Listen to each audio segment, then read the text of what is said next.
That was an email about the second case.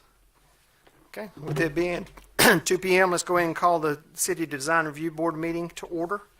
Everyone was emailed and mailed your minutes to the last meeting on February 11th. Did everyone have a chance to review those minutes? Second. All in favor? Aye. Minutes have been approved.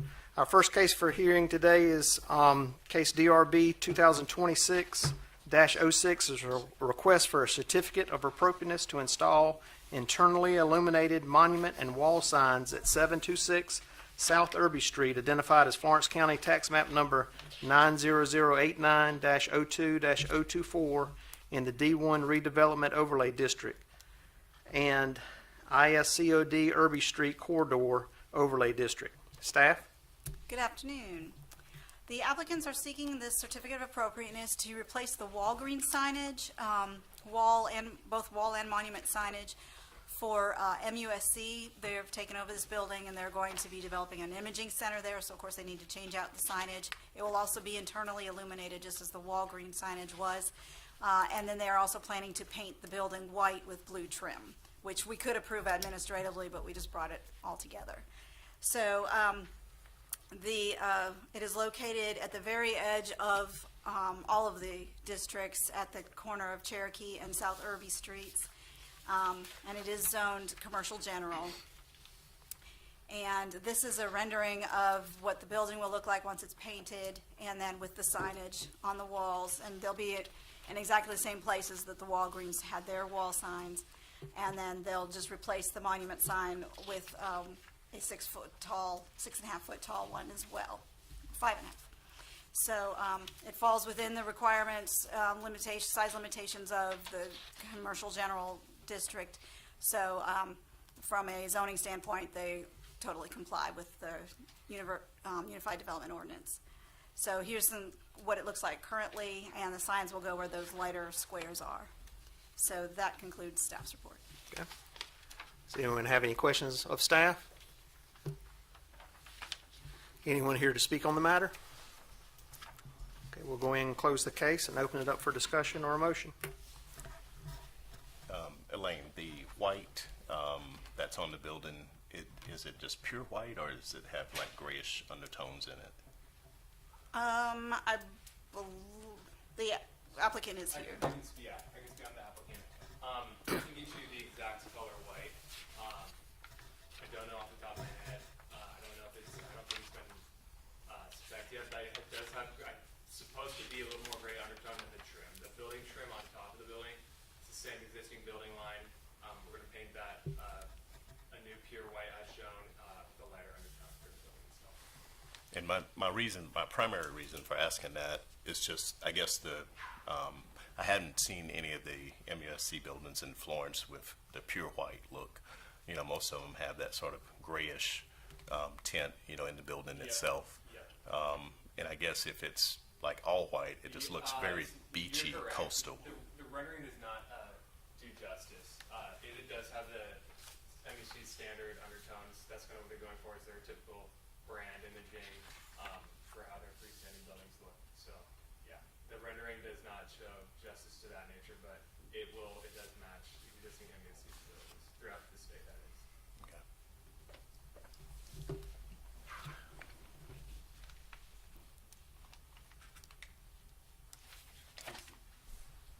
He's the applicant. Yes. Mr. Braun. Yes, sir.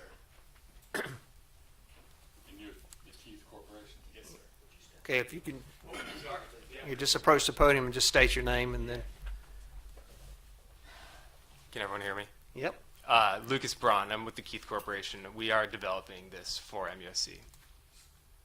Can I ask? Most certainly, Steve, go ahead. You own the building? Yes, Can y'all sir. turn on your microphone?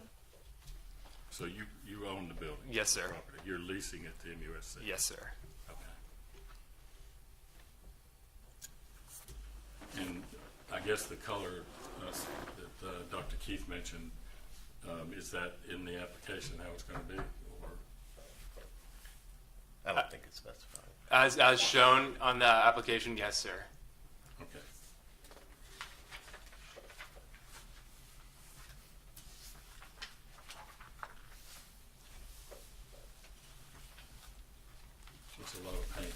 It's a lot of pain, yes, sir.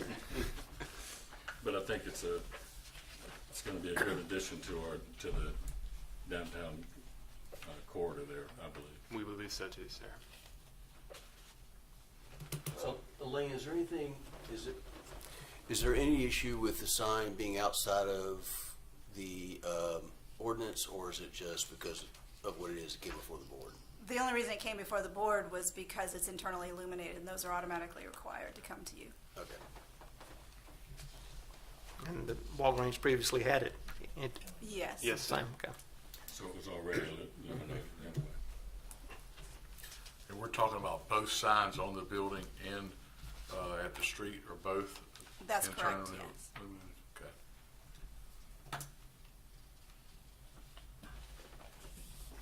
But they meet the Unified Development Ordinance for area and number as well. Does the ordinance specifically exclude those except when approved by the board, or? is No, it no, just- the only reason they're here is because it's in the overlay district. Okay, If this was not an overlay district, this would be long gone. okay, just checking. Motion to approve as submitted. Second. All in favor? Aye. Glad the building didn't stay vacant long, so Beautiful. congratulations. Thank you, guys. Certificate to be issued. Appreciate it. Thank you. Mr. Chairman, I understand that's already been approved, but I would suggest that since that color has not been actually submitted specifically, that be submitted to staff and that they approve that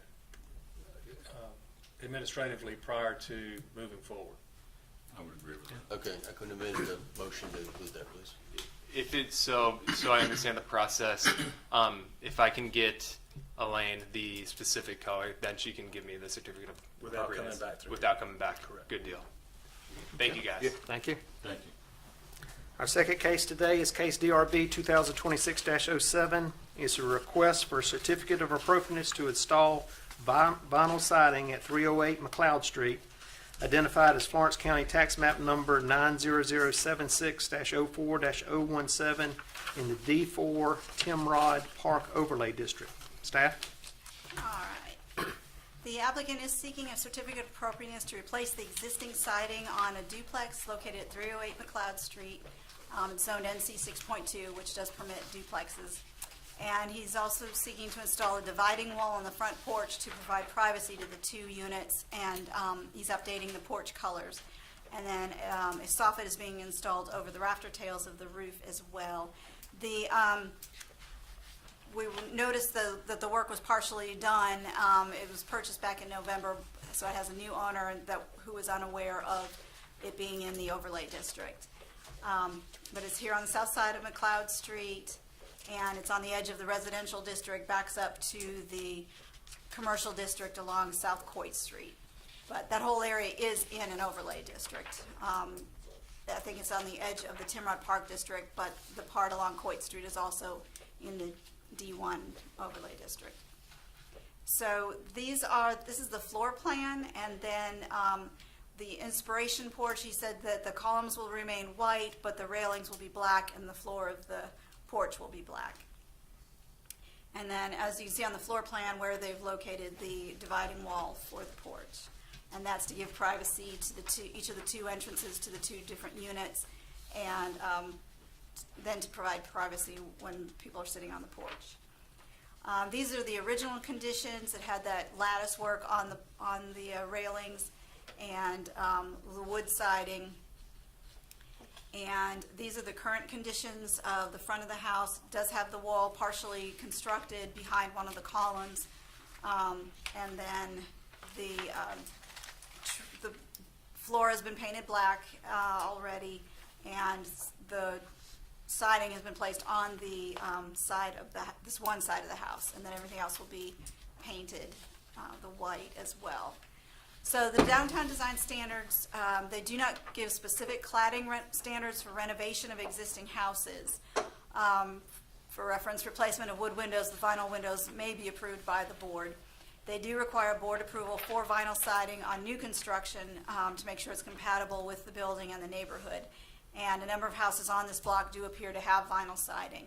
I went back and looked. I do not have any permits for, or COAs for any of those vinyl sided houses. I have no idea when they were done, or under what conditions. The standards do recommend the retention of features like the rafter tails, but to deny an application for a COA, the DORB must determine that the project violates the Secretary of Interior standards for historic rehabilitation as listed below, and you've got the list of this. The property is being used for its historical purpose as a two-family structure is built for that in, I believe it was 1900. The historic character shall be retained and preserved. We don't know what the original cladding was or how much it's been altered in the past 126 years, but the current siding appears to be wood lap, which is characteristic of that era, and exposed rafter tails are also defining features of bungalows. Each property is recognized as a physical record of its time, place, and use. The wall is being added to divide the porch into two distinct portions, but the style of columns, the wooden floor, and appropriate railings are being retained on the porch itself. The changes that acquired historic significance should be retained. The lattice on the porch is not historically accurate. The distinctive features, finishes, and construction techniques shall be preserved. The original square columns are being restored. The original exposed rafter tails look like they're going to be covered, would want to be covered with the soffit. Deteriorated historic features should be repaired rather than replaced. The request is to replace the siding with vinyl that mimics lap siding, and I do have a sample of it if anyone wants to see that. The chemical treatments, such as sandblasting and that, shall not be used. So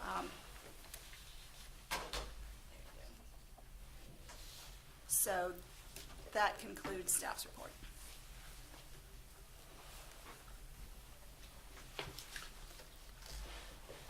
Okay, so for the existing buildings, vinyl siding does not have to be approved.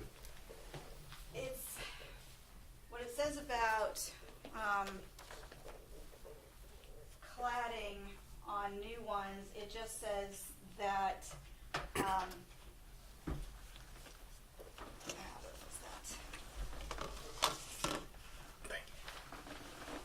it does not specifically address the siding. For rehabilitation, it doesn't necessarily address cladding, but it points to the preservation and use of historic materials, and it points to those guidelines that Elaine pointed out. For new structures that were being built, it has a list of approved, approved cladding, which is things like brick and hardy board and things of that nature. But then it has materials that must go to DRB and potentially not permissible, and vinyl siding and aluminum siding, things like that, are one of those for new structures. So, the guidelines don't necessarily 100% prohibit vinyl siding, but it makes a strong case against it. So.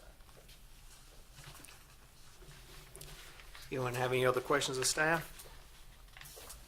How long, I've been doing this for a while, how long have we been using the historic rehabilitation standards as a guideline? Those were incorporated into the new design standards. So this is relatively new. Yes, sir. It was a new We list. had a version of it in the last one. There were like 12 points. Okay. So it's similar.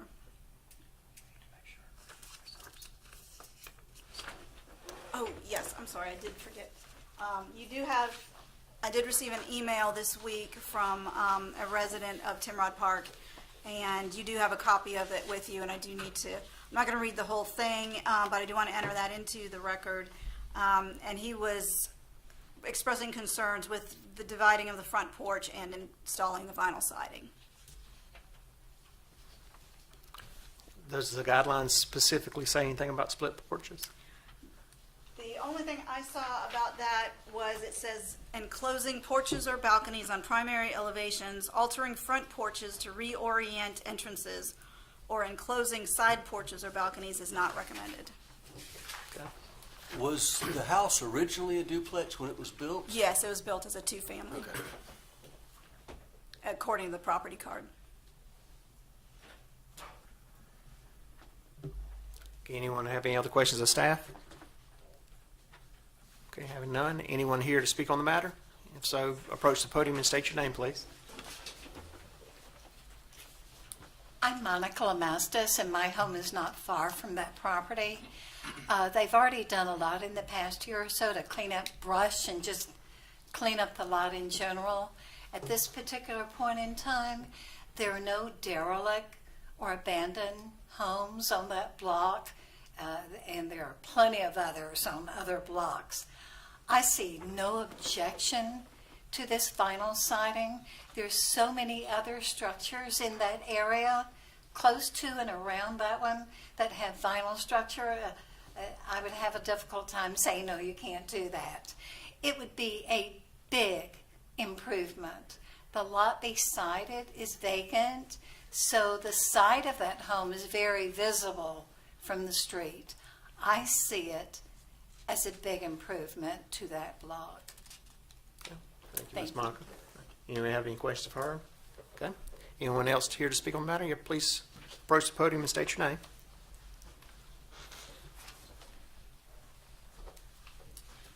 My name is Mary Lou Bircher, and I live next door to the property.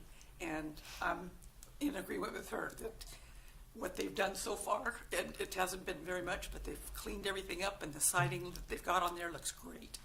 The divider looks great also. I have no qualms about it at all. It's wonderful. Okay. Thank you. Anyone else? I'll just go on the record that I'm here to represent the owner. Okay. So if you guys have any questions, I'm available to, Okay. to answer Okay. any that you may have. Thanks. Anyone else here to speak on the matter? Not, we'll go ahead and close the public hearing and open it up for discussion or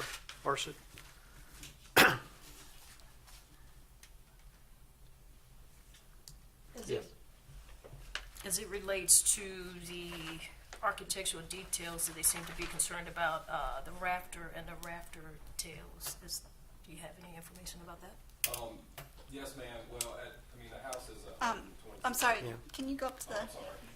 I apologize. That's not a problem. Just state your name. My name is Michael McKenzie. I'm here on behalf of the owner, Luke Littridge, with Property Solutions and Services. Okay. In reference to the rafter tails, the structure is 126 years old, and the rafters is extending outside of the property like that over 126 years are starting to deteriorate.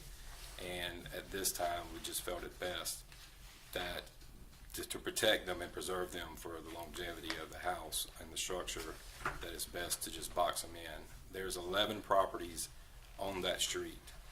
This is one of 2 properties on that street that actually has exposed rafters. Every other house on that street, the other 9 properties on that street, has boxed eaves with either vinyl or some sort of metal covering. Any other questions before I walk back? Yeah, thanks. That's it.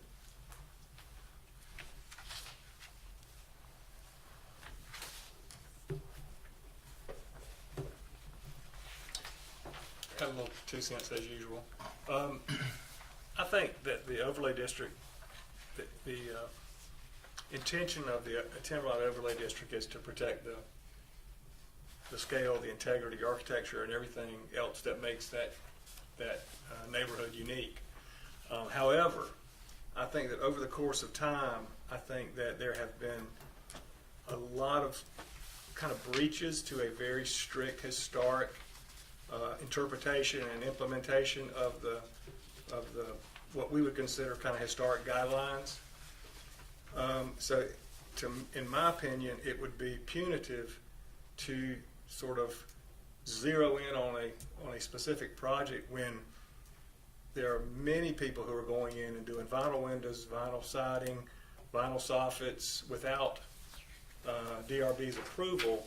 And I guess what my point is, I think that the overall look and intention and sort of the aesthetics of Timrite has already been breached to the point that I think that this is an acceptable course of action of improvement.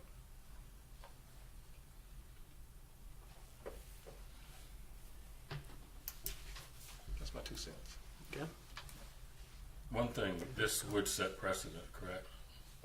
There's none other been approved for vinyl? Under the current guidelines, no, but they're, The current just a few guidelines months just old. got approved, so Yeah, when were they approved? May? 25, yeah, 2025. We've At had- the end of last We've year. had vinyl siding come up through Timrod many times in the last 6 years. Yeah. Prior guidelines, yeah. Prior guidelines, correct. I mean, part of what you're doing is you're trying to set a higher bar to step it up. The question is, if you set the bar too high, then you're creating a problem that nobody can meet it from a financial limit. So the cost to do like a hardy plank or brick is significantly more than vinyl siding. So from a practicality and cost justification point of view, I'm not so sure how far you can go to do that, because if the owner knew in advance that he might not be able to do that, it might make that project a no-go. So that, from a cost point of view, you do have to think about that. I mean, in the big scheme of things, we do have a derelict house that's being fixed. That is a improvement.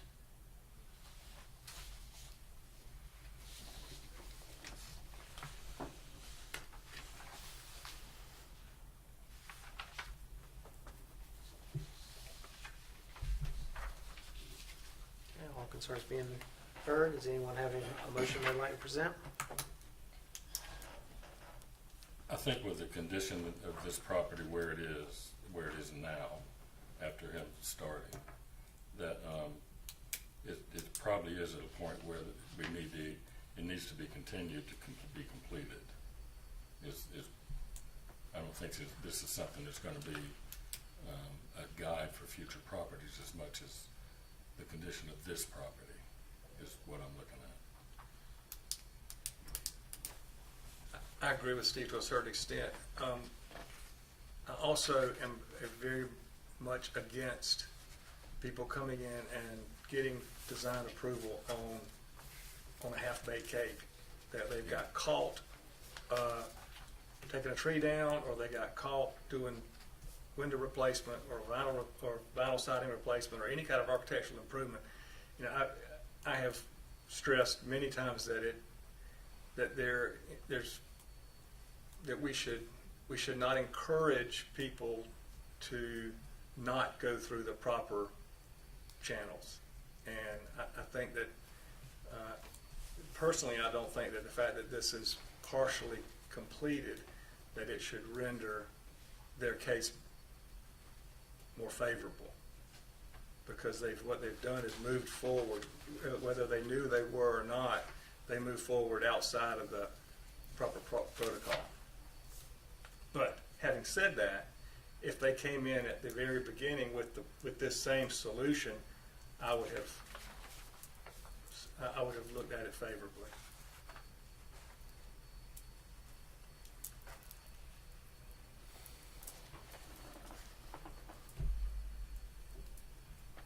I'd like to make a motion that they move forward with the renovations as listed here. Okay, Second. all in favor? Aye. Aye. And certificate will be issued to finish the project. Staff have anything else for us? Nope, that's all. Okay, I'd like to call the meeting. We're adjourned and hope to see y'all on April 8th at 2 p.m. Thank you very much.